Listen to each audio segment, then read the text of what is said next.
जय राधा माधव कुंज बिहारी गोपीजन वल्लभ गिरिवरधारी यशोदानंदन ब्रज जन रंजन यमुना तीरावनचारी जय राधा माधव कुंज बिहारी जय राधा माधव कुंज बिहारी। ओम नमो भगवते वासुदेवाय ओम नमो भगवते वासुदेवाय ओम नमो भगवते वासुदेवाय। नारायणं नमस्कृत्यं नरं चैव नरोत्तमं देवीं सरस्वतीं व्यासं ततो जयमुदीरये। नष्टप्रायेषु भद्रेषु नित्यं भागवत सेवया भगवती उत्तमश्लोके भक्तिर्भवती नैष्टिकी। कृष्णाय वासुदेवाय देवकी नंदनाय च नंदगोपकुमाराय गोविंदाय नमो नमः। जय श्री कृष्ण चैतन्य प्रभु नित्यानंदा श्री अद्वैत गदाधर शिवासादि गौरभक्तवृंदा। गुरुवे गौरचंद्राय राधिकाय तदालये कृष्णाय कृष्ण भक्ताय तद्भक्ताय नमो नमः। मुखं करोति वाचालं पंगुं लंघयते गिरिं यत्कृपातमहं वन्दे श्रीगुरुं दीनतारिणं परमानन्दमाधवं श्रीचैतन्येश्वरम्। हरे कृष्णा कृष्णा कृष्णा हरे हरे हरे राम राम राम हरे हरे। हरे कृष्णा। आप सभी भक्तों का हार्दिक स्वागत है आज की श्रीमद् भागवतम की इस कक्षा में। स्वागतम सुस्वागतम। और हम चर्चा कर रहे हैं श्रीमद् भागवत तृतीय स्कंद अध्याय नंबर 25 पर। तो जल्दी से रिकैप करते हैं, कल हमने क्या पढ़ा था। कल मुख्य रूप से हम यही पढ़ रहे थे कि भगवान के जो भक्त होते हैं उनकी महिमा बताई जा रही थी और भक्ति योग की महिमा बताई जा रही थी कपिल भगवान के द्वारा। तो कपिल भगवान कहते हैं कि जो भक्त होते हैं उनको कभी कष्ट नहीं होता, मेरे भक्त कभी किसी से शत्रुता नहीं रखते। फिर साधु के 6 लक्षण बताए थे कल कि साधु जो होता है वो तितिक्षवा कारुणिका, इस तरह से उसके 6 लक्षण बताए थे। सहनशील होता है, दयालु होता है, सबके प्रति मैत्री भाव रखता है, किसी का शत्रु नहीं होता, हमेशा शांत रहता है और शास्त्रों का पालन करता है। फिर बताया था कि जो कट्टर भक्ति करने वाले भक्त होते हैं वो कभी भी सांसारिक संबंधों में या पारिवारिक संबंधों की मैत्री को जो है उसका परित्याग कर देते हैं। तो इसी श्रृंखला में आज हम पढ़ेंगे श्रीमद् भागवत तृतीय स्कंद अध्याय नंबर 25 और श्लोक संख्या 24 से हम प्रारंभ करेंगे।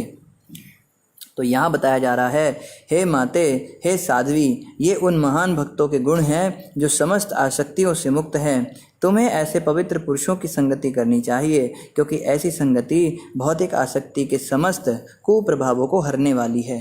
ये बहुत ही ज़्यादा इम्पॉर्टेंट पॉइंट है, ये नोट करने लायक बात है। हम लोगों के ऊपर ना भौतिक आसक्ति का कुप्रभाव पड़ता है, मेरे ऊपर भी पड़ता है। सोचिए, हम तो आश्रम में रह रहे हैं, तो आप लोग तो घर में रहते हो, आपके ऊपर कितना पड़ता होगा।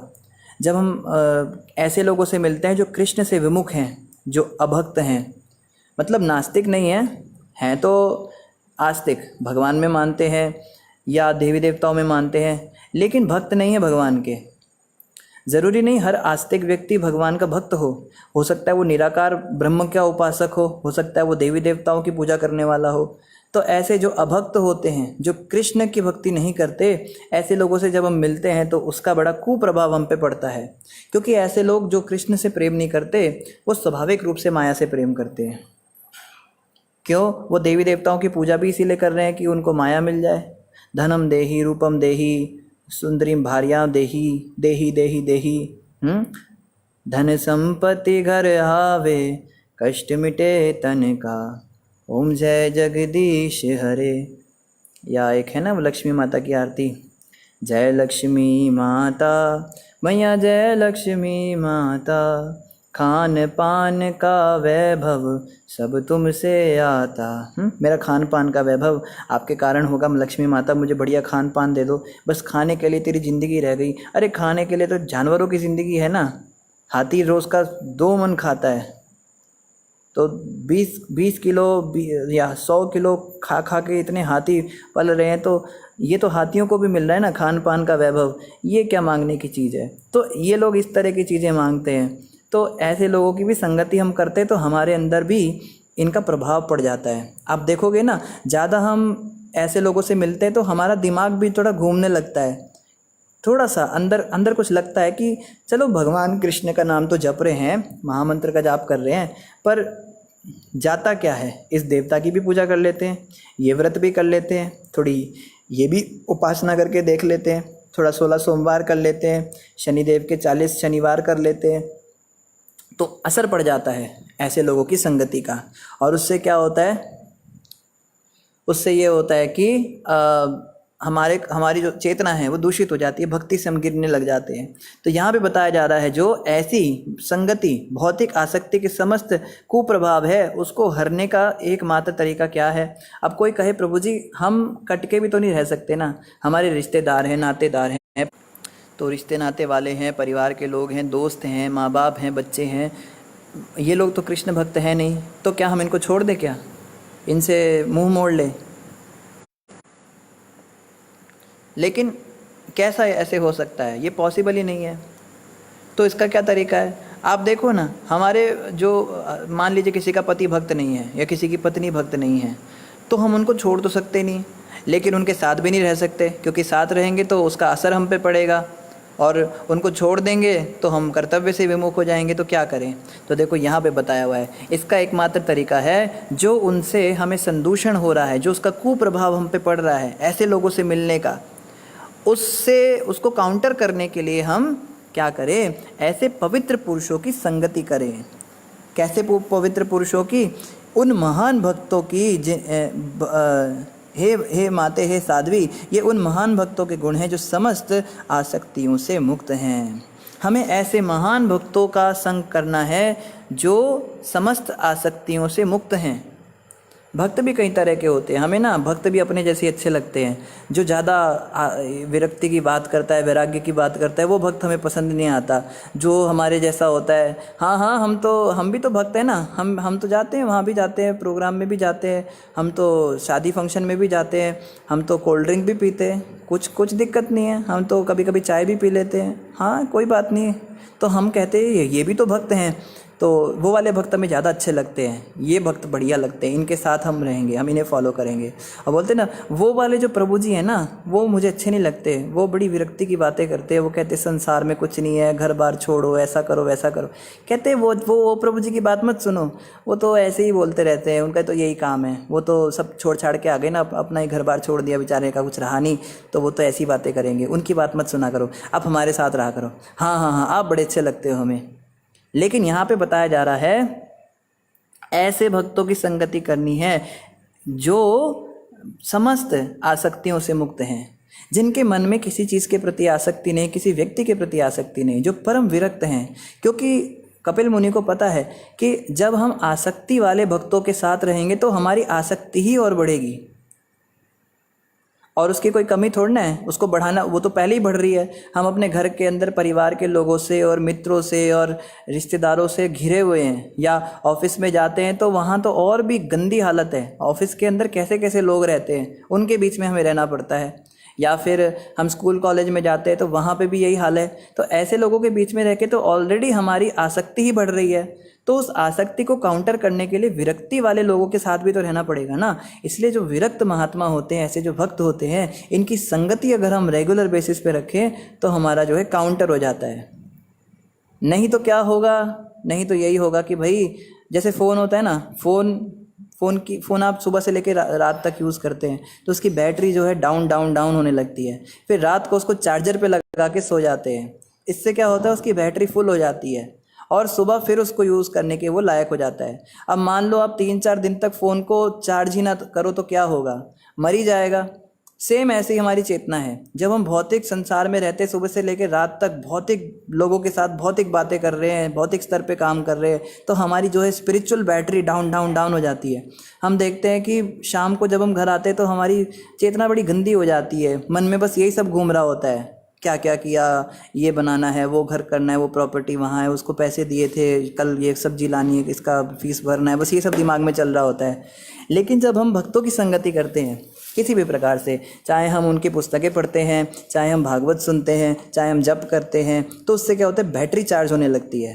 तो जो व्यक्ति बैटरी चार्ज नहीं करेगा, जो छुट्टियाँ मारेगा, एक दिन कथा नहीं सुनी तो क्या हो गया प्रभु जी, बस एक दिन ही तो नहीं सुनी थी, आप एक दिन नहीं सुनोगे, दूसरे दिन मन ही नहीं करेगा, तीसरे दिन बिल्कुल ख़त्म, तो क्या होगा, स्पिरिचुअल बैटरी जीरो हो जाएगी और फिर सिर पकड़ के बैठेगा, फिर कहेगा हाय हाय प्रभु जी, मैं तो बड़ा टेंशन में आ गया, बड़ा प्रॉब्लम हो गई। क्या हो गया प्रभु जी आपको? अरे ये हो गया, वो हो गया, सो हो गया।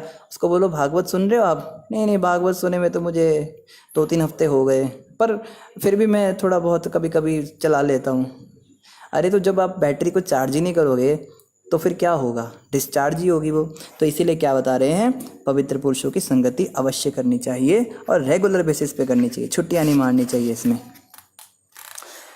आगे कह रहे, शुद्ध भक्तों की संगति में श्री भगवान की लीलाओं तथा उनके कार्यकलापों की चर्चा कान तथा हृदय को अत्यधिक रोचक एवं प्रसन्न करने वाली होती है।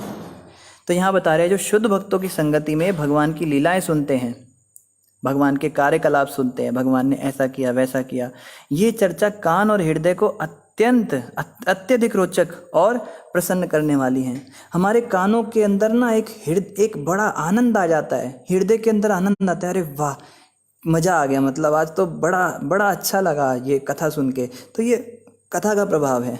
और हम प्रभुपाद जी जैसे शुद्ध भक्तों की संगति में ही तो पढ़ रहे हैं। ये श्रीमद् भागवत जो हम पढ़ रहे हैं, ये प्रभुपाद जी ने लिखी है, तो ऑटोमेटिकली जब उनकी पुस्तक पढ़ते हैं तो उनका संग भी साथ में हो रहा है। तो शुद्ध भक्त प्रभुपाद जी की लिखी हुई भागवत जब हम पढ़ते हैं, भगवान की कार्यकलाप, तो इससे क्या होता है, कानों और हृदय को अत्यधिक प्रसन्नता मिलती है, बड़ा रोचक लगता है। ऐसे ज्ञान के अनुशीलन में मनुष्य धीरे धीरे मोक्ष मार्ग में अग्रसर होता है, तत्पश्चात मुक्त हो जाता है और उसका आकर्षण स्थिर हो जाता है। तब असली समर्पण तथा भक्ति योग का शुभारंभ होता है। तो देखो, ये थोड़ी सी समझने की बात है। इस बात को सुनने के बाद कई लोगों का दिल टूट जाएगा, पर क्या कर सकते हैं, बताना तो पड़ेगा। यहाँ पे बताया जा रहा है कि जब हम इस प्रकार से ऐसे ज्ञान का अनुशीलन करेंगे तो धीरे धीरे मोक्ष के मार्ग पर अग्रसर होंगे और उसके बाद मुक्त हो जाएंगे। जो हमारा भौतिक आकर्षण है वो स्थिर हो जाएगा। तो सबसे पहले तो मोक्ष की प्राप्ति होगी, फिर मुक्ति मिलेगी, फिर भौतिक आकर्षण 0 हो जाएगा। तब असली समर्पण और भक्ति योग का शुभारंभ होता है। भक्ति शुरू ही तब होती है जब हमारा भौतिक आकर्षण समाप्त हो जाता है, मुक्ति मिल जाती है हमको संसार से, मोक्ष की प्राप्ति हो जाती है। मोक्ष का मतलब ये नहीं मर जाते, मरने के बाद ही मोक्ष मिलता है, जीते जी भी मोक्ष मिल सकता है। मुक्त का मतलब होता है कि सांसारिक बंधन से छूट गया, अब उसको कोई फर्क नहीं पड़ता। तो ऐसी स्थिति जब हो जाएगी, जब भौतिक आकर्षण 0 हो जाएगा। भौतिक आकर्षण मतलब बहुत बढ़िया से बढ़िया खाने की चीज़ सामने रखी होगी पर मन ही नहीं जाएगा उसकी ओर। बहुत सुंदर सुंदर स्त्रियाँ, बहुत सुंदर सुंदर पुरुष हमारे सामने आएंगे पर हमारा मन ही नहीं जाएगा उधर। बड़े सुंदर सुंदर नज़ारे देखेंगे पर हमारा मन ही नहीं लगेगा। उसको कहते हैं भौतिक आकर्षण 0 हो जाएगा, तब तो भक्ति शुरू होगी। तो प्रश्न उठता है, अभी क्या हो रहा है फिर? हम तो सोचते हैं हम तो भक्ति में बड़े आगे बढ़ गए, हम तो भक्ति की इस अवस्था पे आ गए, उस अवस्था पे आ गए। यहाँ तो बता रहे मुक्ति के बाद तो भक्ति शुरू होती है। असली भक्ति योग तो तब शुरू होगा और असली समर्पण भी तब शुरू होगा।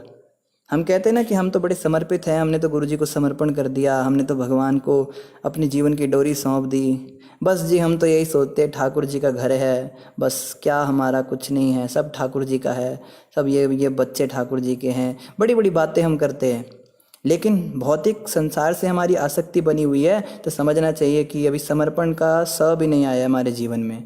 असली समर्पण और असली भक्ति तो तब शुरू होगी जब भौतिक आकर्षण 0 होगा। तो ये लोग कौन हैं जो आंखों से इतने आंसू बहाते हैं, कन्हैया के भजन गाते हैं और भाव में नृत्य करते हैं और बाहर जाके सिगरेटें फूकते हैं? इनके विषय में क्या कहा जाए? या अपने ही विषय में लें, चलो किसी और की निंदा नहीं करनी चाहिए। हम भी सोचते हैं हम भक्ति में बड़े आगे बढ़ गए, हम तो 16 माला कर रहे हैं, हम तो 64 माला कर रहे हैं, हम तो बड़े विरक्त महापुरुष हो गए, हमने तो बड़े स्तर पार कर लिए भक्ति के, हम तो बड़े सीनियर भक्त हैं, very senior, he is very senior, बहुत पुराने, 20 साल से 50 साल से भक्ति कर रहे हैं। लेकिन भौतिक आकर्षण तो हमारा ख़त्म नहीं हो रहा है, वो तो समाप्त नहीं हो रहा है। तो ये क्या हो रहा है जो इस समय कर रहे हैं हम? भक्ति तो ये नहीं है, ये तो समझ में आता है। तो एक्चुअली अभी क्या हो रहा है? चलिए आप ही लोग बताइए कि जब हमारा भौतिक जीवन नष्ट नहीं हुआ, जब तक कि हमारे को मुक्ति की अवस्था प्राप्त नहीं हुई, तो उससे पहले जो हम करते हैं ये क्या है? भक्ति तो यहाँ बताया जा रहा है बाद में शुरू होती है, तो अभी क्या चल रहा है? तो पहले आप लोग बताइए, फिर हम बताएंगे। आगे कह रहे हैं इस प्रकार, भक्तों की संगति में सचेत होकर भक्ति करते हुए भगवान के कार्यकलापों के विषय में निरंतर सोचते रहने से मनुष्य को इस लोक में तथा परलोक में इंद्र तृप्ति के प्रति अरुचि उत्पन्न हो जाती है। तो यहाँ बताया जा रहा है कि ऐसे ऐसे जो भगवान के कार्यकलाप सुनते हैं और शुद्ध भक्तों की संगति करते हैं, दो चीज़ें बताई हैं। पहला तो डिवोटी एसोसिएशन, और कपिल देव का स्टैंडर्ड तो है pure devotee association, not just devotees, pure devotees association, शुद्ध भक्तों की संगति। और दूसरा भगवान के कार्यकलाप के विषय में निरंतर सोचते रहने से, यानी always remember Krishna, never forget Krishna. ये तीन चीज़ें अगर हम पालन कर रहे हैं, association of pure devotees, we always remember Krishna and we never forget Krishna, ये तीन चीज़ें अगर हो रही हैं तो ऐसे मनुष्यों को इस लोक में तथा परलोक में इंद्र तृप्ति के प्रति अरुचि उत्पन्न हो जाती है। इस संसार के अंदर कोई भी ऐसा ऐश्वर्य नहीं है जो उसको आकर्षित कर ले, उसका मन नहीं जाएगा उन चीज़ों के प्रति। काश ऐसा हो जाता, काश ये बाइक मुझे मिल जाती, काश ये लड़का मुझसे शादी कर लेता, इस प्रकार की सारी इच्छाएं हमारी समाप्त हो जाती हैं। और उसके बाद क्या होता है, कृष्ण भावनामृत की यही विधि योग की सरलतम विधि है। Very very easy process. जब मनुष्य भक्ति योग के मार्ग में सही सही स्थित हो जाता है तो यह अपने चित्त मन को नियंत्रित करने में सक्षम होता है। तो भक्ति योग आसान क्यों है? हम कहते हैं ना भक्ति योग सबसे आसान मार्ग है। आप कहोगे भाई आप लोग भक्ति योग फॉलो कर रहे हो इसलिए आप उसकी बड़कियां मारते हो, आप चाहते हो सारी दुनिया भक्ति करने लग जाए। जो योग कर रहे हैं, जो साधना कर रहे हैं, जो तपस्या कर रहे हैं, जो अष्टांग योग कर रहे हैं, एक टांग पे खड़े हैं, ये जो अघोरी बाबा हैं, ये सब आपको पसंद नहीं है क्योंकि आप वो सब नहीं कर रहे हो, इसलिए आप कहते हो भक्ति योग आसान है, भक्ति योग आसान है। बट नहीं, बहुत ही लॉजिकल आंसर आपको मिलने वाला है। भक्ति योग क्यों आसान है? क्योंकि भक्ति योग में आपको कुछ नहीं करना है, समझ रहे हो? बाकी सब में आपको करना पड़ेगा। आपको अपनी इंद्रियों को वश में करना पड़ेगा, एक टांग पे खड़ा रहना पड़ेगा, ब्रह्मचर्य का पालन करना पड़ेगा, नाना प्रकार की विधियाँ, बहुत कुछ करना पड़ेगा। अपने चक्र खोलने पड़ेंगे, ध्यान लगाने के लिए बैठना पड़ेगा एक जगह, आंख बंद करनी पड़ेगी, सब कुछ खुद करना है, उसमें कोई मदद नहीं करेगा।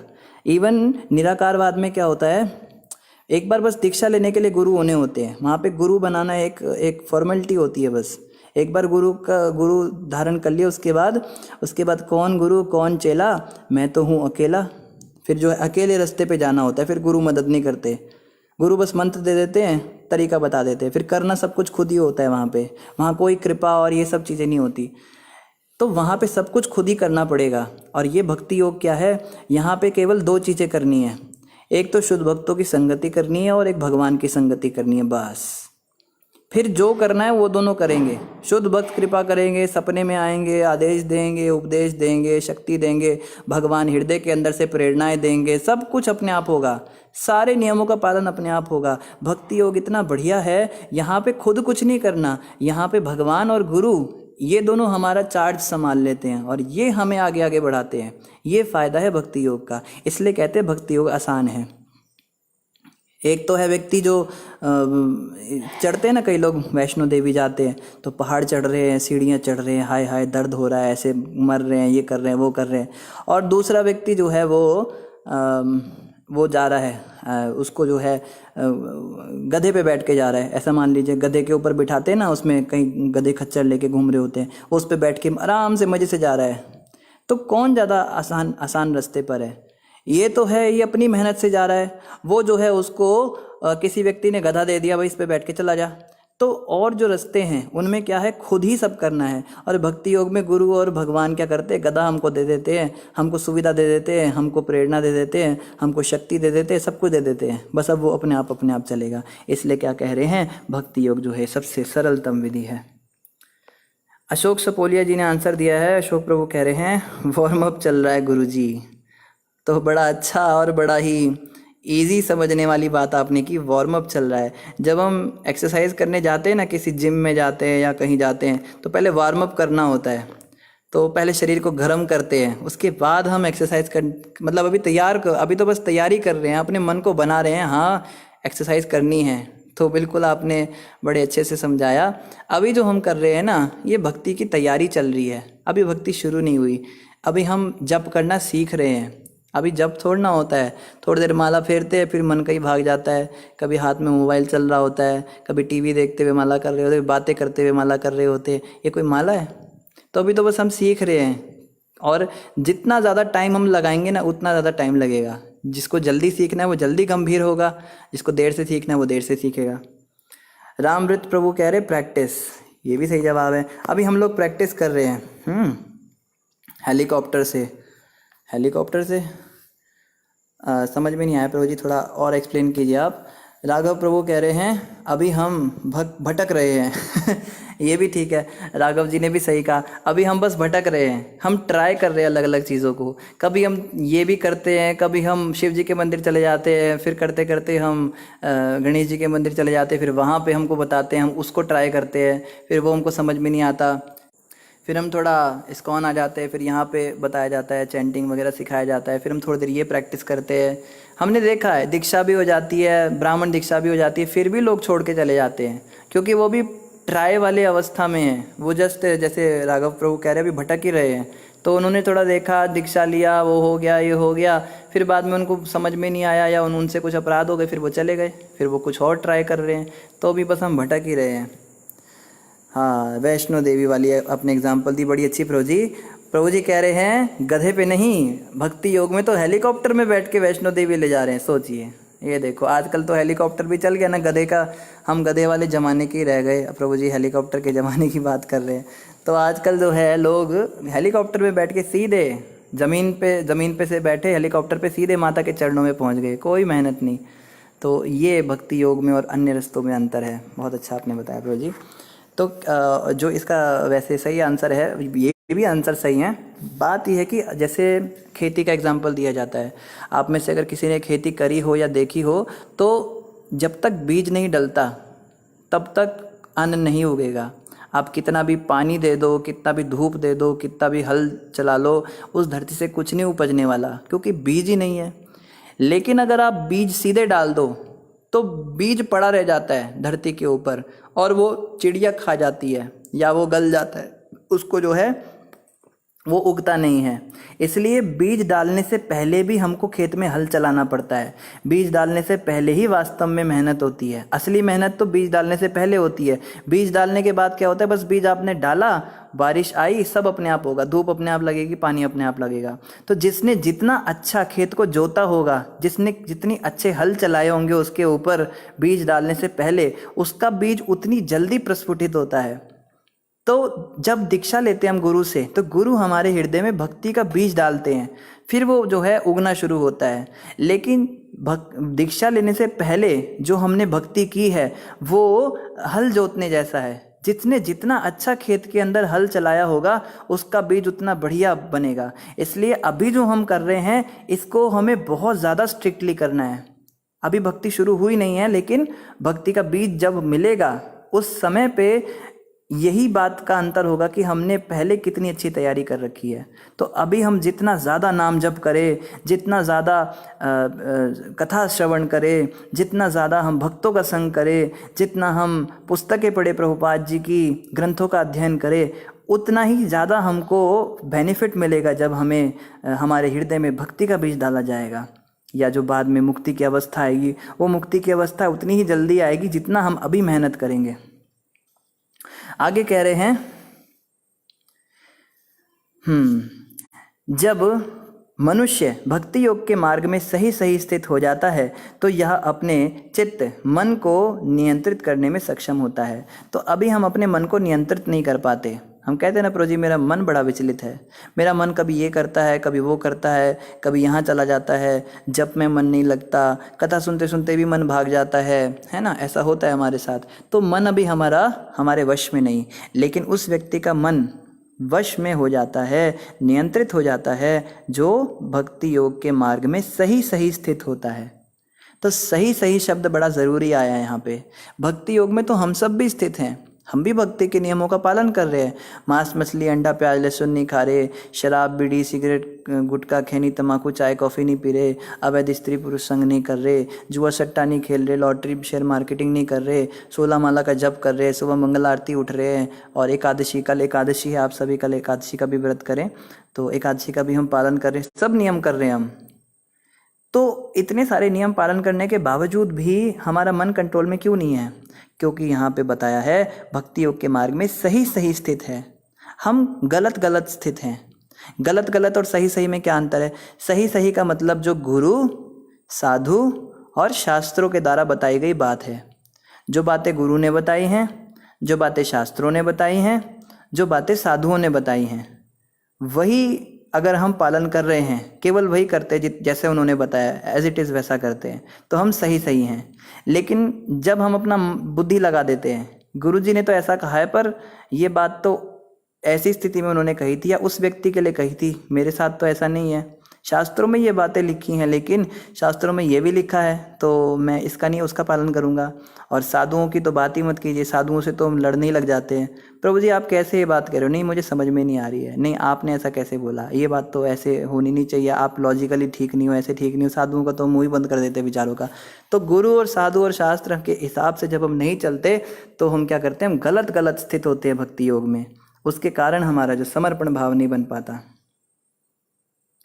रामव्रत प्रभु एकादशी कल है, परसों नहीं है। अमृतसर में तो कल है। आप अपना लोकल कैलेंडर देख लीजिए, कई बार अलग अलग जगह पर भी ऐसा हो जाता है, एकादशी अलग अलग दिन में होती है, लेकिन यहाँ पे कल है। इस तरह प्रकृति के गुणों की सेवा में ना लगकर अपितु कृष्ण भक्ति विकसित करके, वैराग्य युक्त ज्ञान प्राप्त करके तथा योग के अभ्यास से, जिसमें मनुष्य का मन सदैव पूर्ण पुरुषोत्तम भगवान की भक्ति में सेवा में स्थित रहता है, मनुष्य इसी जीवन में मेरा साहचर्य संगति प्राप्त कर लेता है, क्योंकि मैं परम पुरुष अर्थात परम सत्य हूँ। तो यहाँ पे बता रहे हैं कि प्रकृति के गुणों, इस तरह प्रकृति के गुणों की सेवा में ना लगकर कृष्ण भक्ति विकसित करते हैं। हम सब अभी प्रकृति के गुणों की सेवा कर रहे हैं। क्रोध कहता है ज़रा थोड़ा मेरी सेवा कीजिए, तो हम कहते हैं हाँ हाँ आइए ना प्लीज़, तो क्रोध आ जाता है, फिर हम अनाप शनाप बोलने लगते हैं। लोभ कहता है थोड़ी आप मेरी सेवा कीजिए, हम हाँ हाँ प्लीज़ आप आइए ना, लोभ हमारे अंदर आ जाता है और हम लालची हो जाते हैं। कभी काम हमें कहता है आप थोड़ा मेरा भी तो सेवा कीजिए, फिर हम काम विकार में पड़ जाते हैं। तो ये जो प्रकृति के 3 गुण हैं, ये सतोगुण कभी कहता है आप ज़रा मेरी सेवा कीजिए, तो हम सतोगुण में आ जाते हैं। रजोगुण कहता है मेरी सेवा कीजिए, तमोगुण कहता है मेरे प्रभाव में आइए। तो हम केवल अभी प्रकृति के गुणों की, अपने अनर्थों की ही सेवा कर रहे हैं एक्चुअली में देखा जाए। लेकिन यहाँ पे क्या कहा जा रहा है, जो इस प्रकार से सही सही भक्ति योग में स्थित है, वो व्यक्ति प्रकृति के गुणों की सेवा में ना लगकर कृष्ण भक्ति विकसित करते हैं और वैराग्य युक्त ज्ञान प्राप्त करके योग के अभ्यास से, जिसमें मनुष्य का मन सदैव पूर्ण पुरुषोत्तम भगवान की भक्ति में सेवा में स्थित रहता है, इस जीवन में मेरी संगति प्राप्त करता है। पहली चीज़ तो समझनी है कि कृष्ण भक्ति विकसित करनी है हमें। कृष्ण के प्रति जब तक हमारा अनुराग नहीं होता, जब तक हम आसक्त नहीं होते, तब तक संसार से वैराग संभव ही नहीं है। हम कहते हैं प्रभु जी संसार से हमारा वैराग क्यों नहीं हो रहा है, क्यों ये विषय हमें छोड़ नहीं रहे हैं, क्यों हमारे मन में बार बार गलत बातों की चिंतन होता है, गलत चीज़ें क्यों आती हैं हमारे मन में। इसका कारण ये है कि अभी भगवान के प्रति हमारा अनुराग नहीं हुआ। कृष्ण से अनुराग करेंगे तो संसार से वैराग ऑटोमेटिक होगा, अलग से नहीं करना पड़ेगा। माँ तू तो माया है, दूर हो जा मेरी नज़रों से। बाप तू तो पाप है, तेरी वजह से मेरे को इतना सब कुछ जो है, मेरी भक्ति में इतना व्यवधान आ रहा है। हे मेरे भाइयों, तुम तो साक्षात कोई तो, तुम तो अनर्थ हो, तुम्हारी तो संगति मात्र से मेरा हमेशा के लिए नाश हो जाएगा। ऐसा नहीं बोलना पड़ेगा हमें। बाहर से हम आर्टिफिशियली वैराग्य नहीं शो करना पड़ेगा। चोला पहन लिया, खाना पीना छोड़ दिया, ब्रह्मचर्य भी ज़बरदस्ती पालन कर रहे हैं, ये सब चीज़ें जो हैं ये बड़ी आर्टिफिशियल हो जाती हैं। हम देखते कई आर्टिफिशियल वैरागी भी हमने देखे हैं। वैराग्य भी ना कई तरह का होता है। एक वैराग्य होता है जिसका नाम होता है फल्गु वैराग्य। ये फल्गु वैराग्य कैसा होता है? फल्गु एक नदी का नाम है। वो नदी कैसी होती है? वो ऊपर से तो दिखती है बड़ी सख्त है, जैसे ज़मीन है, ऐसा लगता है ठोस ज़मीन है, लेकिन जैसे उस पर पैर रखो एकदम पैर अंदर चला जाता है, अंदर नदी बह रही होती है। तो फल्गु वैरागी कैसे होते हैं? बाहर से तो देखने में लगते हैं बहुत विरक्त महात्मा हैं, बहुत संत हैं, बड़े विरक्त हैं, बड़े वैरागी हैं, लेकिन अंदर बिल्कुल तरल होते हैं। थोड़ा सा उनके नज़दीक जाओ ना तो उनके अंदर जो गंध भरा हुआ है वो बाहर निकलने लगता है। फिर हमें पता लगता है अरे ये तो अंदर से तो इतना बेकार है, पर ऊपर से बड़े अच्छे वैरागी दिखते हैं। तो हम ये बन जाएंगे अगर हम आर्टिफिशियली वैराग्य का पालन करेंगे, ऊपर ऊपर से हम लोगों को दिखाएंगे और नियम व्रत ले लेंगे, खुद भी फ्रस्ट्रेट होंगे। तो ये ज़बरदस्ती वाला वैराग्य है, ये जो फल्गु वैराग्य है, ये इतना अच्छा नहीं है। ये कितना अच्छा है, ये तो बिल्कुल भी अच्छा नहीं है। सबसे अच्छा क्या होता है, जब कृष्ण के प्रति हम अनुराग विकसित करेंगे तो ऑटोमेटिक संसार से वैराग्य हो जाएगा। ये कैसे होगा, जब हम कृष्ण के बारे में अधिक सुनेंगे। देखो भक्ति योग है ना, ये हम समझ नहीं पाते असल में है क्या, इसकी सही सही समझ बनना भी बहुत मुश्किल है। इसीलिए भगवान से जब हम प्रार्थना करते हैं या गुरुदेव से प्रार्थना करते हैं तो उसमें एक ये प्रार्थना भी हमें अवश्य करनी चाहिए, प्रभु भक्ति की सही समझ मेरे को बन पाए कि वास्तव में भक्ति कहते किसे हैं, भक्ति योग है क्या, इसकी सही समझ मुझे बन पाए। क्योंकि बड़े बड़े भक्तों में भी ये हम देखते हैं, पुराने 20-20 साल पुराने भक्त, 40-40 साल पुराने भक्त भक्ति कर रहे हैं, माला जप रहे हैं, लेकिन भक्ति की सही समझ नहीं बन पाई उनको आज तक भी। ये भक्ति की सही समझ बनना ये बहुत रेयर है, किसी पे बड़ी कृपा भगवान की हो जाए तो ही ऐसा हो सकता है। तो भक्ति की सही समझ होती है कि हमें कृष्ण के प्रति आसक्त होना है, संसार से वैराग ज़बरदस्ती नहीं लेना है, बाहर से नहीं दिखाना है ये खाना छोड़ दो ये छोड़ दो। जब भगवान की भजन भक्ति में हम लगते हैं ना तो ऑटोमेटिक अंदर से इच्छा मर जाती है। आप देखो ना, जब से हम भक्ति में सीरियस हुए हैं, जब से हमने नाम जप शुरू किया है, जब से हमने कथा श्रवण शुरू किया है, तो ऑटोमेटिक हमारा विषय चिंतन बंद हुआ ना। पहले हम कितना पागल रहते थे, रेस्टोरेंट में जाएंगे, खाएंगे, भेलपूड़ी खानी है, कभी चॉकलेट बर्फ़ी खानी है, कभी डोडा खाना है, दुनिया भर की चीज़ें हमें खाने की इच्छा होती थी। लेकिन अब तो नहीं होती, मतलब उतनी तो नहीं होती, कभी कभी हो जाती है पर उतनी नहीं होती। और पहले हम कितना ड्रेसेस खरीदनी है, बढ़िया से बढ़िया फैशन करना है, सबसे टॉप ब्रांड के कपड़े मेरे होने चाहिए, पूरे शहर में भीड़ में मैं अलग दिखाई दूँ, सब मेरी तारीफ़ें करे। अब तो नहीं होता। इसको कहते हैं सही वाला वैराग्य। इसकी हमने प्रैक्टिस थोड़ी ना की थी, कोई हमने खाना पीना थोड़ी ना छोड़ दिया था, या हमने फैशन को ज़बरदस्ती आंख बंद करके थोड़ी ना बंद किया था। अपने आप ही हमारा मन नहीं जाता इन चीज़ों में। क्यों? क्योंकि भगवान के प्रति हम धीरे धीरे आगे बढ़ रहे हैं। तो जैसे जैसे जैसे जैसे हम भगवान के प्रति आगे आगे आगे बढ़ते जाएंगे, ऑटोमेटिक वैराग्य आता जाएगा। ये जो है ये सही वैराग्य है, इसको कहते हैं युक्त वैराग्य। और आगे क्या कह रहे हैं, वैराग्य युक्त ज्ञान प्राप्त करके और योग के अभ्यास से। अब योग में क्या होता है, मनुष्य को मन सदैव भगवान में लगाना है, इसको कहते हैं योग। योग का मतलब होता है भगवान में मन को लगाना। तो जो औरत खाना बना रही है घर में और ये सोच रही है कि आज मैं ठाकुर जी को ये बनाऊंगी, आज तो उनको मिश्री का भोग लगाऊंगी, आज तो इस हलवे में थोड़े मेवे ज़्यादा डालूं, मेरे भगवान का जो है पोषण हो, उनके शरीर में शक्ति आए, ऐसे उसका भाव होता है। कई बार देसी घी डाल रही है, तो वो एक्चुअली योगी है, वो योग कर रही है। जितने टाइम उसने खाना बनाया उसने योग किया, इसको समझना है। इसकी बजाय जो दूसरा व्यक्ति कमरे के अंदर बैठा और आंखें बंद करके मन को स्थिर कर रहा है, और स्थिर क्या कर रहा है, सो रहा है। योग में क्या होता है, योगा क्लासेस में हम गए हैं, वो सो रहे होते हैं सब बैठे। कई बार तो खराटे लेने की आवाज़ें भी आती हैं उस कमरे में। क्या कराएंगे, आपको एक कमरे में बिठा देंगे, सफ़ेद दीवारें होंगी चारों तरफ, और आपको पॉलिथी मार के आप बैठ जाओगे, आंख बंद करो और शून्य का ध्यान करो। शून्य मतलब कुछ नहीं, कुछ नहीं के बारे में सोचो। कुछ नहीं के बारे में सोचते सोचते अब कुछ नहीं क्या सोचेंगे, आंख बंद करके नींद ही आ जाती है वहाँ पे। इससे अच्छा तो कुछ करो भगवान के लिए। जब भी कोई कार्य करते हैं, भगवान के लिए कोई जॉब कर रहा है, कोई व्यक्ति खूब पैसा कमा रहा है, खूब मेहनत कर रहा है, अपने जॉब कर रहा है, और वो सारा का सारा पैसा जो है भगवान की सेवा में लगा रहा है, या कम से कम 50% उसका सेवा में लगा रहा है भगवान की, तो उसका सारा टाइम, जितना टाइम उसने झूठ बोला सच बोला, जो काम किया, सब योग हो गया, वो सब योग में काउंट हो जाता है।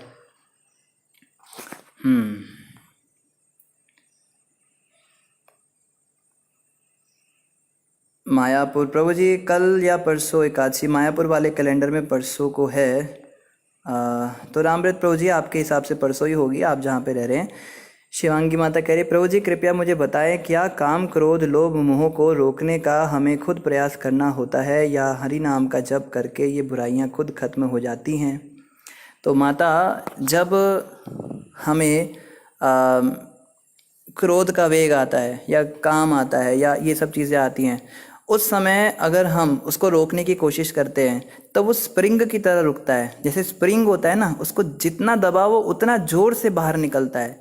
इन चीज़ों को जब हम ज़बरदस्ती अपनी इंद्रियों को रोकते हैं और उसको परेशान करते हैं और बहुत फ्रस्ट्रेट हो जाते हैं। हमने देखे हैं कई लोग क्या होते हैं ना, ब्रह्मचारी बन जाते हैं लेकिन ज़बरदस्ती ब्रह्मचारी बन के रहते हैं। उनके मन में बहुत तीव्र इच्छा होती है लेकिन अपने आप को रोकते रहते हैं, इंद्रियों को तरसाते हैं। उससे क्या होता है ना, बड़े चिड़चिड़े हो जाते हैं। उनके पास जाओ तो हमेशा परेशान रहना, इधर उधर की बात करना और गुस्सा करना, हमेशा क्रोध करना।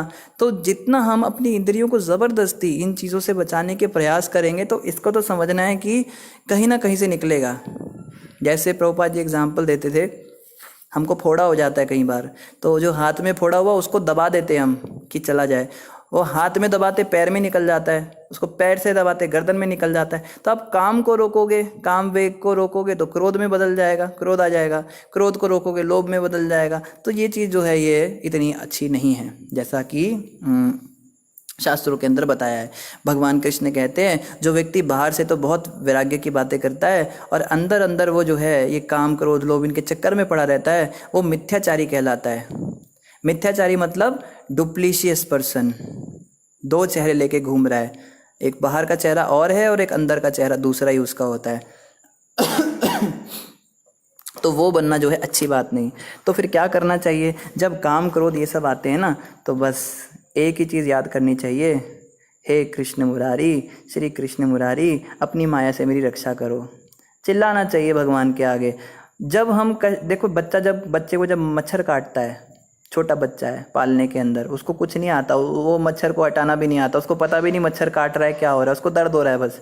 तो वो क्या करता है, वो चिल्लाता है जोर जोर से, माँ माँ ऐसे चिल्लाता है ना।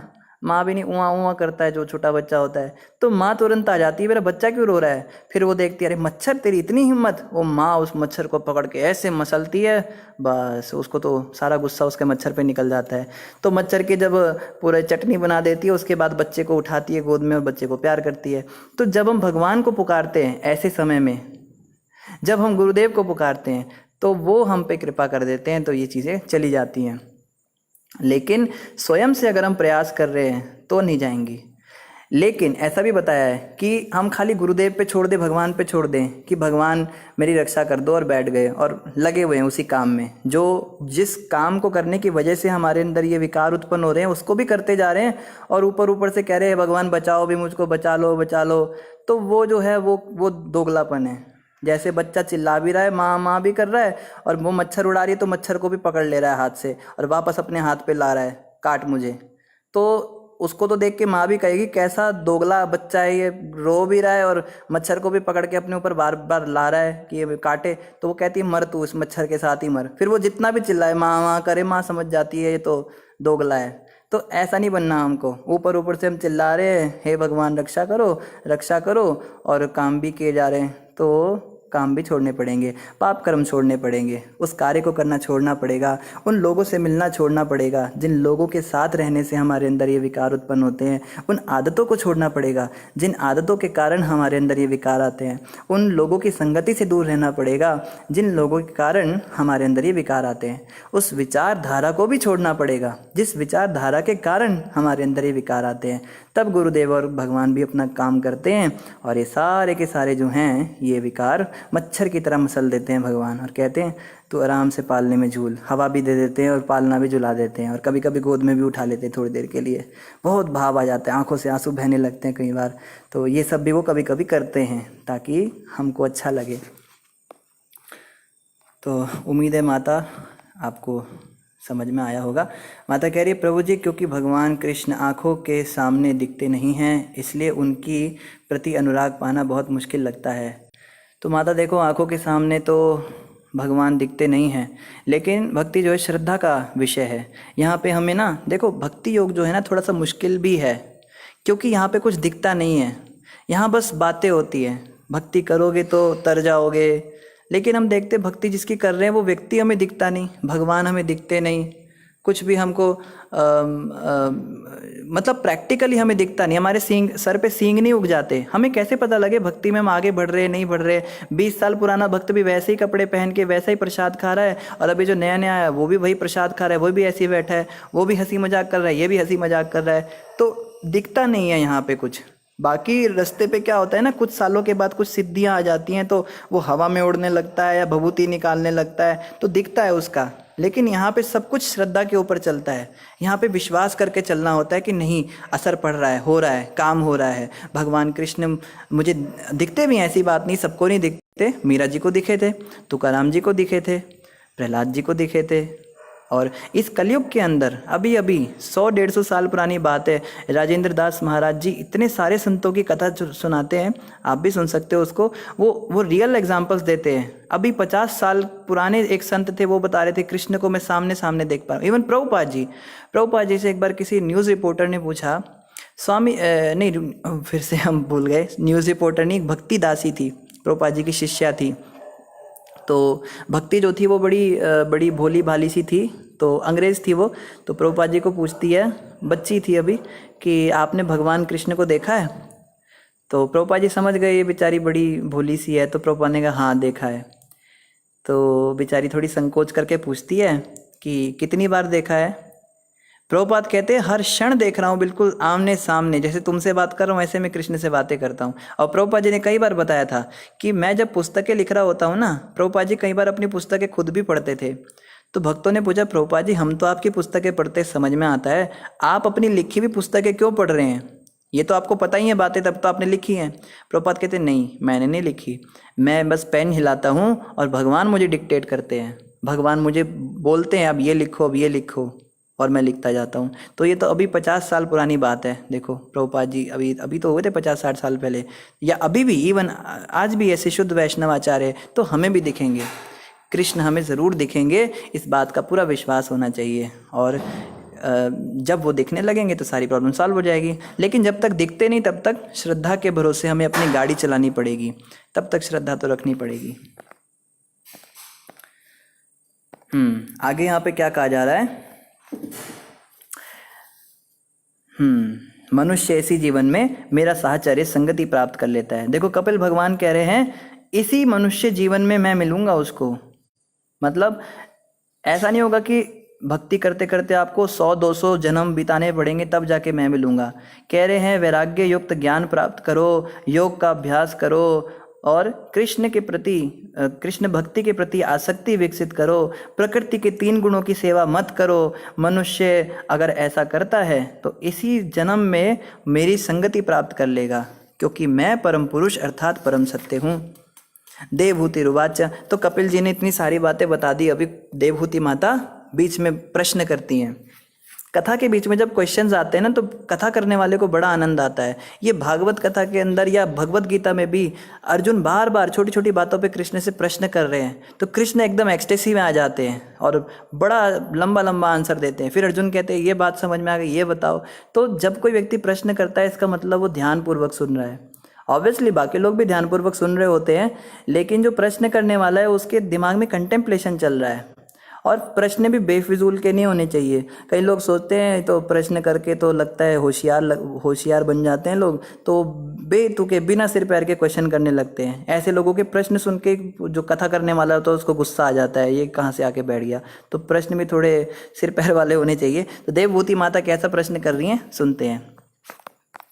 देवभूति माता कह रही है, भगवान का यह वचन सुनकर देवहूति ने पूछा, मैं किस प्रकार के भक्ति योग का विकास और अभ्यास करूं जिससे मुझे आपके चरण कमलों की सेवा तत्काल एवं सरलता से प्राप्त हो सके।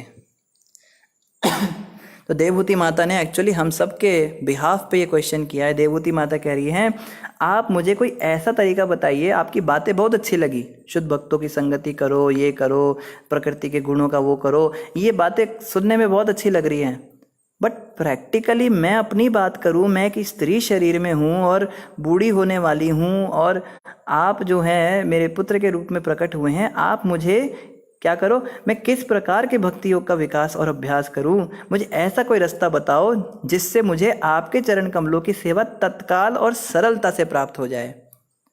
एक तो मुझे इमीडिएट आपकी सेवा मिल जाए, आपके चरणों की सेवा मिल जाए, और दूसरा सरलता से मिल जाए। ज़्यादा मेहनत नहीं मुझसे होगी, मेरे बस की नहीं है इतनी मेहनत करना, ये जो वैराग्य और ये सब मुझे समझ नहीं आ रहा है। देवहूति माता ने बहुत बड़ा धन्यवाद है, देवहूति माता ने क्वेश्चन किया, क्योंकि हमारी भी स्थिति नहीं है जो ऊपर की बातें हुई हैं वो सब करने की। तो देखते भगवान कपिल क्या आंसर देते हैं। कपिल भगवान बाद में आंसर देंगे, अभी माता का प्रश्न कंटिन्यू हो रहा है। अगले श्लोक में भी माता पूछ रही है, आपने जैसा बताया है कि योग पद्धति का उद्देश्य पूर्ण पुरुषोत्तम भगवान को प्राप्त करने और सांसारिक आसक्ति माया के पूर्णतया विनाश के लिए है, तो कृपया मुझे उस योग पद्धति की प्रकृति बतलाएं। उस अलौकिक योग को यथार्थ रूप में कितनी विधियों में समझा जा सकता है। तो देवहूति माता कह रही है, प्रभु थोड़ा डिटेल में बताओ मुझे। आपने कहा योग करो और उस योग के द्वारा भगवान की प्राप्ति करो और संसार से, माया से पूरी तरह से जो है विरक्ति लाओ, लेकिन ये मैं कैसे करूं? मुझे प्रैक्टिकली थोड़ा और अच्छे से बताइए कि करना क्या क्या है। एक तो होता है ना सिद्धांत बताया जाता है, जैसे किसी को बोला गया कभी झूठ मत बोलो, तो ये सिद्धांत है। वो व्यक्ति कहे आपने बोल तो दिया झूठ मत बोलो, थोड़ा प्रैक्टिकल लेवल पे बताओ क्या करूं।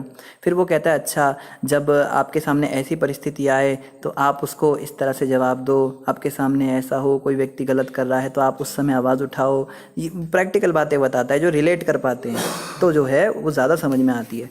तो देवहूति माता ने ये 2 चीज़ें पूछी और एक तीसरी चीज़ भी पूछ रही हैं। मेरे पुत्र कपिल, आखिर मैं एक स्त्री हूँ। देखो ये बात आई गई यहाँ पे। देवहूति माता कह रही है अरे मैं तो स्त्री शरीर में हूँ, मैं वैसे ही इतनी होशियार नहीं हूँ, तो परम सत्य को समझ पाना मेरे लिए अत्यंत कठिन है, क्योंकि मेरी बुद्धि इतनी कुशाग्र नहीं है। कि कपिल बेटा, जो तुम बातें कर रहे हो ना, ये बातें तुम ऋषि मुनियों को जाके तुमने अभी कहा भी कि पहले मैंने ऋषि मुनियों को यही ज्ञान दिया था माता, वही तुम्हें दूंगा। कह रही है वो ज्ञान तुम मुझे दे तो दो, पर मुझे समझ में थोड़ा ना आएगा, वो तो बेटा ऋषि मुनियों वाला ज्ञान है। आप मुझे एक तो मैं स्त्री शरीर में हूँ, मेरे लिए परम सत्य समझ पाना इतना कठिन है, मेरी बुद्धि इतनी कुशाग्र नहीं है। यद्यपि मैं इतनी बुद्धिमान नहीं हूँ, किंतु तो भी यदि आप मुझे कृपा करके समझाएं तो मैं उसे समझकर दिव्य सुख का अनुभव कर सकूंगी। देवहूति माता का बुद्धि इतना तेज था, हम सब सोच भी नहीं सकते, हमारे से तो बहुत तेज था, लेकिन वो फिर भी इस बात को कह रही है कि मुझे ये ज्ञान समझ में नहीं आ रहा है, तो फिर हमारी तो बात ही क्या है। तब माता ने क्या कहा, अगर आपको ठीक लगे तो कृपा करके मुझे समझाएंगे तो मैं उसे समझकर दिव्य सुख का अनुभव कर सकूंगी। कि आपका बड़ा धन्यवाद होगा, आप थोड़ा सा मुझे ईजी करके बताओ इन बातों को। पहली बात क्या बोली? पहली बात ये बोली कि सरलता से और तत्काल मुझे आपकी सेवा मिले, ऐसा रास्ता बताओ। फिर बोला कि माया को दूर करना और भगवान के प्रति आना, ये थोड़ा प्रैक्टिकल लेवल पे मुझे बताओ, करना क्या है, इसके विधि विधान क्या हैं, क्या डूज एंड डोंट्स हैं, मुझे ये बताओ। और तीसरा क्या बोला, मेरी बुद्धि इतनी तेज नहीं है जो तुम ऋषि मुनियों वाला ज्ञान मुझे दे रहे हो, मुझे थोड़ा ईजी करके बताओ, तो उससे मुझे आनंद होगा। मैत्रेय उवाच, मैत्रेय मुनि ने क्या कहा, अपनी माता का कथन सुनकर कपिल उसका प्रयोजन समझ गए और उसके प्रति दयाद्र हो उठे, क्योंकि उन्होंने उसके शरीर से जन्म लिया था। उन्होंने सांख्य दर्शन का वर्णन किया, जो शिष्य परंपरा से प्राप्त भक्ति तथा यौगिक साक्षात्कार का एक मिला जुला रूप है। तब कपिल मुनि ने देखा कि मेरी माँ जो है इस तरह से बोल रही है, तो बड़े दयाद्र हो गए, माँ पे बड़ी दया आ गई, क्योंकि उनके शरीर से जन्म लिया था ना, है तो स्वयं भगवान, लेकिन तो भी उनके शरीर से जन्म लेके सांसारिक दृष्टि से तो वो माँ बन गई ना, तो उनके प्रति बड़ी दया आ गई भगवान को। तो भगवान अब देखो वो बात बताएंगे जो एक्चुअली हमारा लेवल की बात है। हमारे लेवल पे तो हमें वो सब बातें समझ नहीं आ रही थी ना, अब कपिल मुनि प्रैक्टिकली ईजी करके तत्काल सेवा देने वाली बात बताएंगे। तो ध्यान से सुनेंगे कपिल मुनि ने क्या कहा।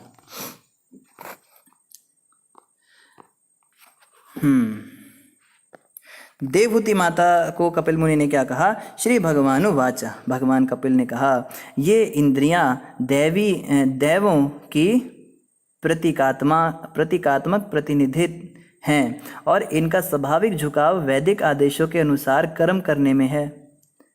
जिस प्रकार इंद्रियां देवताओं के प्रतीक हैं, उसी प्रकार मन भी पूर्ण पुरुषोत्तम भगवान का प्रतिनिधि है। मन का प्राकृतिक कार्य सेवा करना है, जब यह सेवा भाव किसी हेतु के बिना श्री भगवान की सेवा में लगा रहता है तो यह सिद्धि से कहीं बढ़कर है। तो कितना प्रैक्टिकली बता रहे हैं, कितना स्टेप बाय स्टेप बता रहे हैं। देखो समझने की कोशिश करेंगे। सबसे पहले तो कपिल भगवान बता रहे हैं जो हमारी इंद्रियां हैं ये देवों की प्रतिनिधि हैं। हमारी जो अलग अलग इंद्रियां हैं ना वो अलग अलग देवताओं को रिप्रेजेंट करती हैं। आगे भी इसमें और डिटेल से बताया जाएगा। हाथों के जो प्रतिनिधि हैं वो इंद्रदेव हैं। एक्चुअली इंद्रदेव हमारे हाथों को कंट्रोल कर रहे हैं। आपको पता है हमारा शरीर कैसे काम करता है? बायोलॉजी में सिखाया जाता है या साइंस में हमें सिखाया जाता है कि एक रिफ्लेक्स एक्शन होता है, वो नर्वस सिस्टम पे काम करता है। हमारे शरीर में नर्व्स होती हैं जो ब्रेन से कनेक्टेड होती हैं। जैसे हमारे शरीर पे कोई मच्छर बैठता है और वो काटता है तो शरीर का जो उस पार्ट का नर्वस सिस्टम है, नर्व्स जो हैं वो मैसेज जो हैं वो महीम तारे होती है। नर्वस सिस्टम मतलब बड़ी सारी तारें जुड़ी हुई हैं, तो वो एक तार से मैसेज जाता है, टांग से होते हुए छाती पे होते हुए गर्दन से सिर पे होते हुए ब्रेन में जाता है मैसेज दिमाग में कि शरीर के इस पार्ट पर एक मच्छर बैठा है। और फिर दिमाग जो है एक मैसेज भेजता है हाथ को, दिमाग से हाथ के अंदर मैसेज जाता है इसको मारो, फिर हाथ जो है काम करता है। लेकिन एक्चुअली में ये सही समझ नहीं है। हमारे शास्त्र बताते हैं रिफ्लेक्स एक्शन दूसरी तरह से होता है। कैसे होता है? आत्मा है ना, हम तो शरीर तो है नहीं। आप बताओ अगर सीलियली मसल से काम हो रहा है, नर्वस सिस्टम से काम हो रहा है तो डेड बॉडी के अंदर सारी नर्व्स होती हैं। डेड बॉडी अगर कोई मरा हुआ व्यक्ति है उसके ऊपर कितने सारे मच्छर मक्खी घूमते हैं, वो तो नहीं हटाता। वो क्यों नहीं हटा पा रहा है? ब्रेन भी है उसके अंदर, दिमाग भी है, नर्वस सिस्टम भी एज इट इज़ है, सब कुछ एज इट इज़ है, दिल भी है, सब कुछ है, पर काम क्यों नहीं कर रही ये चीज़ें? ये प्रश्न है वैज्ञानिकों से। तो ये सब काम क्यों नहीं कर रही हैं? क्योंकि आत्मा उस शरीर में नहीं रही। आत्मा के होते होते ही शरीर के अंदर ये सब चीज़ें काम करती हैं, बिना आत्मा के कुछ काम नहीं करता। तो क्या बताया शास्त्रों में? हमारा जो शरीर है ना, इसको हम जैसे ऐसा समझिए जैसे हम गाड़ी चलाते हैं। कोई व्यक्ति ट्रक चला रहा है, कोई व्यक्ति गाड़ी चला रहा है, कोई स्कूटी चला रहा है, कोई बस चला रहा है, कोई एरोप्लेन चला रहा है। तो ऐसे ही कोई चींटी के शरीर को चला रही है आत्मा, कोई आत्मा हाथी के शरीर को चला रही है। आत्मा सब एक जैसी है साइज़ में। ऐसा नहीं कि ट्रक के अंदर जो बैठा हुआ ड्राइवर है वो शरीर उसका बहुत बड़ा शरीर होगा, हमसे 10 गुना बड़ा होगा, और जो स्कूटी चलाने वाला व्यक्ति वो उसका नाटा शरीर होगा। शरीर सब एक जैसे होते हैं पर व्हीकल अलग अलग होते हैं, हमारे अलग अलग गाड़ियाँ होती हैं। तो ऐसे ही कोई हाथी के शरीर के अंदर आत्मा है, कोई आत्मा चींटी के शरीर के अंदर है, कोई मनुष्य के अंदर, कोई सांप के, कोई बिच्छू के अंदर। तो ये सब एक्चुअली में एक गाड़ी की तरह है। अलग अलग गाड़ियों की मॉडल्स होते हैं ना, ऐसी 84 लाख मॉडल्स है माया के पास। कौन सी गाड़ी में किसको बिठाना है, जिसको जो गाड़ी पसंद होती है उसमें बिठा देती है वो। तो इस शरीर को हम कैसे चलाते हैं? तो गाड़ी हम कैसे चलाते हैं? बटन दबाते हैं। हम बटन दबाते हैं और गाड़ी का वो हिस्सा जो है काम करने लगता है, तो गाड़ी चलती है। फिर हम दूसरा बटन दबाते तो उसमें से पानी निकलने लगता है, पिचकारी निकलने लगती है। फिर अगला बटन दबाते हैं तो वाइपर हिलने लगते हैं, लाइट जल जाती है, या वो दबाते हैं उसमें हॉर्न होता है तो उसमें से आवाज़ निकलती है। तो इस तरह से गाड़ी चलती है। सेम इसी तरह से आत्मा क्या करती है? आत्मा इच्छा करती है कि काश मेरा हाथ मेरे सिर के ऊपर आ जाए और खुजली करे। फिर जो हाथ का देवता है, हाथ का एक नियामक देव है, जैसे हाथ के देव इंद्र हैं, तो इंद्र देव उस हाथ को ऊपर लाते हैं और खुजली करते हैं। पैर के नियामक देव होते हैं शायद विष्णु नाम के एक देवता होते हैं, वो पैरों के नियामक देव हैं। तो हमारे शरीर के अंदर ही सारे देवता विराजमान हैं और ये देवता कंट्रोल कर रहे हैं हमारे बॉडी के डिफरेंट पार्ट्स को। आत्मा देखो ना, अगर हम आत्मा हैं तो आत्मा कैसे हाथ हिला रही है, पैर हिला रही है? आत्मा केवल इच्छा कर सकती है, आत्मा और कुछ नहीं कर सकती। आत्मा हाथ पैर नहीं हिला सकती है, उसके अंदर ये करने का उसका अधिकार नहीं है। आत्मा बस इच्छा करती है कि अब जो है थोड़ा बोलने की मन कर रहा है तो मुंह खुल जाता है, और मुख की जो अधिष्ठात्री देवी हैं सरस्वती हैं वो वाणी निकालती है मुख से। इसलिए हम देखते हैं कई बार आत्मा अंदर से इच्छा करती है पर शरीर काम नहीं करता। कई बार हम बोलने की बहुत कोशिश करते हैं, गला ही नहीं, बोल ही नहीं पाते। कई लोगों को लकवा मार जाता है, वो हाथ हिलाने की कोशिश कर रहे हैं पर हाथ हिल नहीं रहा है, पैर नहीं हिल रहे हैं। या कई बार हमारे जैसे सुन्न हो जाता है, शरीर में एनेस्थीसिया दे देते हैं, या फिर और भी कई तरीके होते हैं। तो ये जो नियामक देवता हैं, इनकी इच्छा के बिना हमारे शरीर का कोई हिस्सा हिल नहीं सकता। तो पहले आत्मा इच्छा करती है, उसके बाद देवता उस कार्य को संपन्न करते हैं। तो यहाँ पे वही बात बताई जा रही है कि ये इंद्रियां दैवों की प्रतीकात्मक प्रतिनिधि हैं और इनका स्वाभाविक झुकाव वैदिक आदेशों के अनुसार कर्म करने में है। कि जितने भी देवता हैं ना, ये तो स्वाभाविक रूप से वैदिक कार्य करना चाहते हैं। हमारी इंद्रियां कभी भी नहीं चाहती पाप करना, लेकिन जब मैसेज ही उनको दिया जाएगा कि पाप करो, पीछे से आत्मा के द्वारा मैसेज ही मिल रहा है गलत काम करने का, तो उनको ये काम करने पड़ते हैं। लेकिन इनका स्वाभाविक झुकाव वैदिक आदेशों के अनुसार कार्य करने में। इसीलिए हम देखते हैं जब हम विषय भोग करते हैं ना, तो थोड़े समय के बाद हमारी इंद्रियां शिथिल पड़ जाती हैं। हमने बहुत ज़्यादा खाया तो फिर जो है बड़ा बुरा सा लगने लगता है, पेट में दर्द होने लगता है, एसिडिटी बन जाती है। तो जब भी हम कोई गलत काम करते हैं तो उसके बाद हमारे शरीर पे उसका इफ़ेक्ट आता ही आता है और हमें रिग्रेट भी होता है, हमें बुरा भी लगता है कि हमने गलत काम किया, मन भी दुखी होता है, क्योंकि इंद्रियों का स्वाभाविक कार्य क्या है, वैदिक। और देखो, जब हम किसी का अच्छा करते हैं, किसी गरीब को कुछ दे के आते हैं, किसी अंधे को रास्ता पार कराते हैं, किसी बूढ़ी औरत को थोड़ा प्यार दे के आते हैं, उसका आशीर्वाद लेके आते हैं, किसी की कुछ मदद करते हैं, तो कितना अच्छा लगता है अंदर से।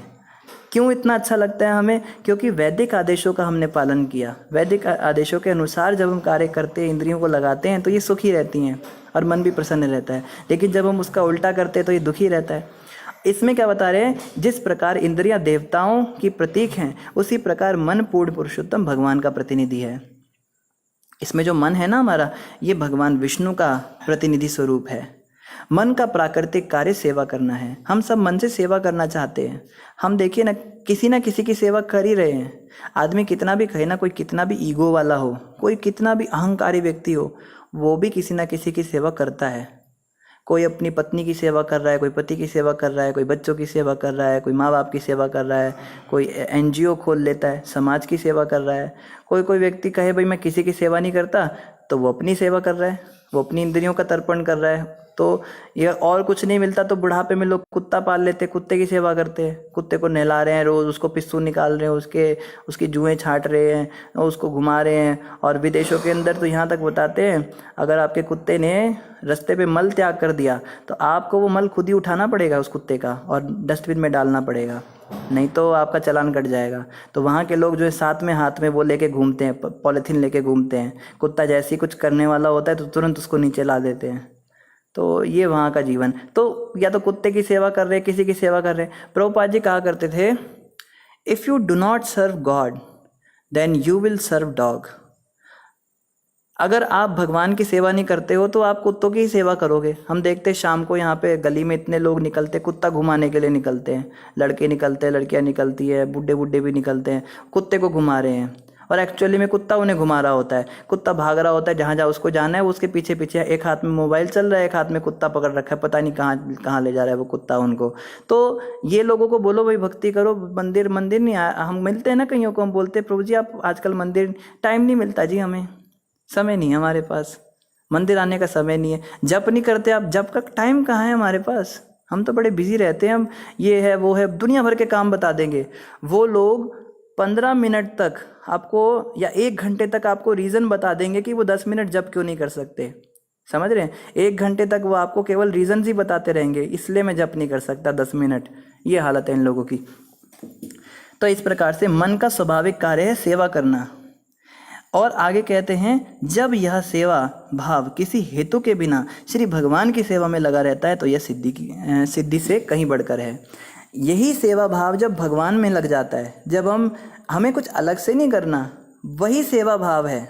वो जो संसार के प्रति लग रहा है वही हमें भगवान के प्रति लगाना है। जैसे यहाँ पे मंदिर में प्रभु जी आते हैं, वो इतने सेवा करते हैं, हम देखते हैं उनका नियम है, कोई भी प्रोग्राम हो बस आपने उनको फ़ोन कर दिया ना, फिर एक बार फ़ोन करना है बस उनको, फिर आप निश्चिंत हो जाइए। प्रोग्राम शुरू होने से पहले आएंगे, सारी कुर्सियाँ अरेंज करेंगे, माइक सिस्टम लगाएंगे, सब चेक करेंगे, प्रसादम पीछे बन रहा है नहीं बन रहा है, आगे पीछे पूरा घूमेंगे। प्रोग्राम चल रहा होगा और वहाँ पे उनका दिमाग बस इसी में होगा, कहीं कुछ गड़बड़ ना हो जाए, कोई पंखा तो ख़राब नहीं है, ये नहीं है। और पूरा प्रोग्राम ख़त्म हो जाएगा, सारा वाइंड अप कराएंगे, सब कुर्सियाँ उठाएंगे, सफाई करवाएंगे, सब कर आके लास्ट में 12, 1, 2 बजे मंदिर से जाते हैं हम अपने घर में। तो हमने पूछा, प्रभु जी आपके अंदर इतना सेवा भाव आया कहाँ से? वो कहते हैं ये आया नहीं है, ये शुरू पहले से ही था। पहले मैं अपने घर के अंदर यही करता था। मेरे घर में बर्थडे होता था बच्चों का, या मेरे घर में किसी की शादी होती थी, तो मैं पहले चला जाता था 7 दिन पहले, सारी शादी का अरेंजमेंट करना और ज्वेलरी खरीदना, ये सब में। तो जो चीज़ मैं संसारिक उसमें कर रहा था, वही चीज़ मैंने बस भगवान को लगा दी। अब मेरा मेरा नेचर ही ऐसा है, मैं कुछ एक्स्ट्रा नहीं कर रहा हूँ, और ये करने से मुझे बड़ा अच्छा लग रहा है। वहाँ पे जब मैं संसार में ये काम करता था, तो वो लोग केवल कुछ ना कुछ पॉइंट निकाल देते थे, यहाँ गलती रह गई, ये नहीं लाए, देखो ये कैसा दिमाग है इनका, ये देखो क्या खरीद के लिया है। हमेशा मेरी वो निकलती थी, नुक्स निकलते थे, और मैं बड़ा दुखी रहता था। लेकिन मेरे अंदर से इच्छा बहुत होती थी सेवा करने की, मैं उसको भी नहीं छोड़ पाता था, इसलिए मैं बड़ा कंफ्यूज रहता था।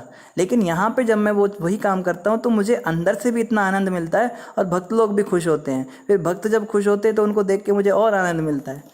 तो कहने का मतलब ये है कि वही सेवा भाव जो पहले हम संसार में, और हम सब के अंदर ये है, हम सब ऐसे ही हैं, संसार में खूब सेवा करते हैं, अपने माँ बाप की इतनी सेवा करते हैं। कोई हमारा दोस्त बीमार हो जाए, हमारी पत्नी बीमार हो जाए, तो देखो पूरे शहर के अंदर चक्कर लगाते फिरते हैं हम, कहाँ पे हमारे दवाई मिलेगी पत्नी की।